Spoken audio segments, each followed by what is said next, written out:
plateau de FDV TV en direct de l'université Jean Moulin Lyon 3. Alors, pour l'interview du mois de juin, nous avons choisi le thème de la fiducie qui a été introduite en droit français par une loi du 19 février 2007. Alors, de façon très grossière, la fiducie est une opération par laquelle une ou plusieurs personnes, que l'on appelle les constituants, transfèrent une sorte de propriété temporaire à un ou plusieurs fiduciaires, et ce, dans un but déterminé. Alors, sur ce sujet, qui vient d'ailleurs de faire l'objet d'un colloque récent à l'université Jean Moulin Lyon 3, c'est Madame le professeur Blandine Mallet-Bricou qui va répondre à nos questions. Madame le professeur, bonjour. Bonjour. Alors, la tradition est maintenant consacrée. Je vais vous poser 3 questions au sujet de la fiducie. Alors, voici la première. En quoi l'introduction de la fiducie en droit français a constitué un réel événement ? Alors, effectivement, l'introduction de la fiducie en droit français par la loi que vous avez citée, du 19 février 2007, a constitué un réel événement pour 2 raisons principales. La première, qui peut être la plus secondaire, est le fait que cette nouvelle loi, l'introduction de la fiducie, marque un certain rapprochement avec le droit anglo-saxon. Certes, la fiducie à la française a très probablement des racines dans le droit romain, mais elle est aussi largement inspirée du trust, du fameux trust anglo-saxon, même s'il ne faut absolument pas confondre les 2 concepts, puisque le trust anglo-saxon repose sur des fondements concernant le droit de la propriété qui n'ont rien à voir avec les nôtres en droit français. Mais il reste un fondement commun qui est très probablement le mécanisme général de la fiducie qui se rapproche du trust. Alors vous avez tout à fait bien présenté ce mécanisme. Que peut-on en dire ? Eh bien que la fiducie finalement est fondée sur une utilisation finalisée de la propriété. Et donc elle repose sur l'idée que une personne qu'on appelle le constituant va transférer un ou plusieurs biens à une autre personne qu'on appelle le fiduciaire, soit à des fins de gestion pour le compte d'un bénéficiaire, soit à des fins de garantie au bénéfice, cette fois, d'un créancier. Et toute l'originalité de ce mécanisme consiste dans le fait que le constituant va détacher les biens en question de son propre patrimoine pour les placer dans un patrimoine qu'on appelle le patrimoine fiduciaire et qui va être géré donc par ce fameux fiduciaire aux côtés de son propre patrimoine.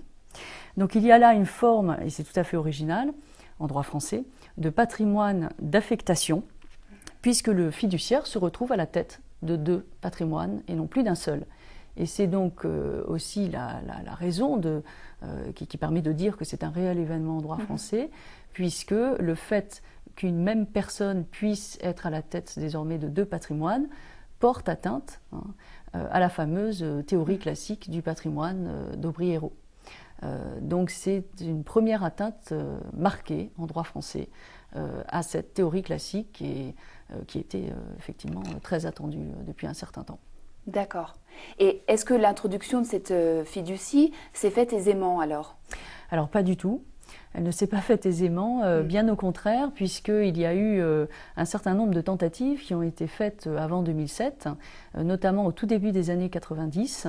Il y a eu une proposition de loi pour introduire la fiducie en droit français, et en raison notamment de réticences fiscales, cette loi n'a jamais été votée.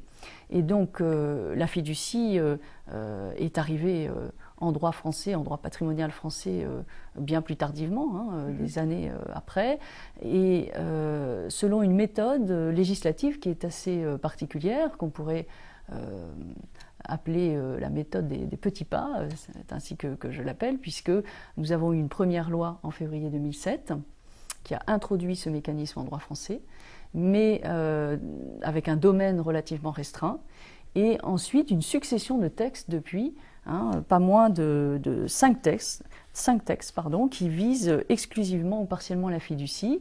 Alors en particulier la fameuse loi de modernisation de l'économie en août 2008 qui a ouvert largement le domaine de la fiducie, et puis l'ordonnance de décembre 2008 sur les procédures collectives qui a organisé le régime de la fiducie sûreté dans le cadre d'une procédure collective, et puis un certain nombre d'autres ordonnances encore plus récentes, de 2 ordonnances du 30 janvier 2009, qui ajoutent des dispositions substantielles dans le Code civil, surtout à propos de la fiducie sûreté.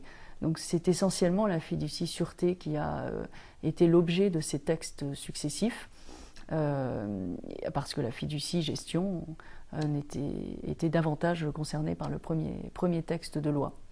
Donc c'est une méthode tout à fait particulière, et on peut penser que les évolutions de la législation sur la fiducie ne sont pas terminées, puisqu'on est en attente notamment d'un décret qui créerait le registre national des fiducies, qui permettrait d'enregistrer les fiducies et d'assurer la publicité de ce mécanisme. D'accord. Alors, vous avez évoqué la fiducie sûreté, la fiducie gestion. Est-ce que vous pourriez nous expliquer quelles sont les utilités possibles de la fiducie en droit français? Alors effectivement, la fiducie telle qu'elle a été introduite en droit français peut avoir 2 finalités bien différentes. La première finalité, qui était donc celle visée originellement par le législateur, de manière plus spécifique, est ce qu'on appelle la fiducie gestion.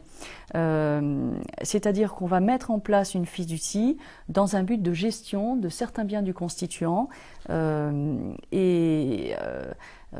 C'est assez intéressant parce que c'est certainement cette utilité de la fiducie qui se rapproche beaucoup du trust dont on a parlé tout à l'heure. C'est donc un mode de gestion nouveau qui est offert aux juristes et à toute personne qui pourrait avoir l'utilité de créer une fiducie, et qui va certainement entrer en concurrence notamment avec le mandat, par exemple, oui. Le mandat de gestion. Il reste à démontrer la véritable utilité de cette première finalité. Pour le moment, on doute tout de même un peu de l'utilité de cette utilisation de la fiducie lorsqu'elle entre en concurrence avec d'autres modes de gestion qui ont déjà fait leurs preuves.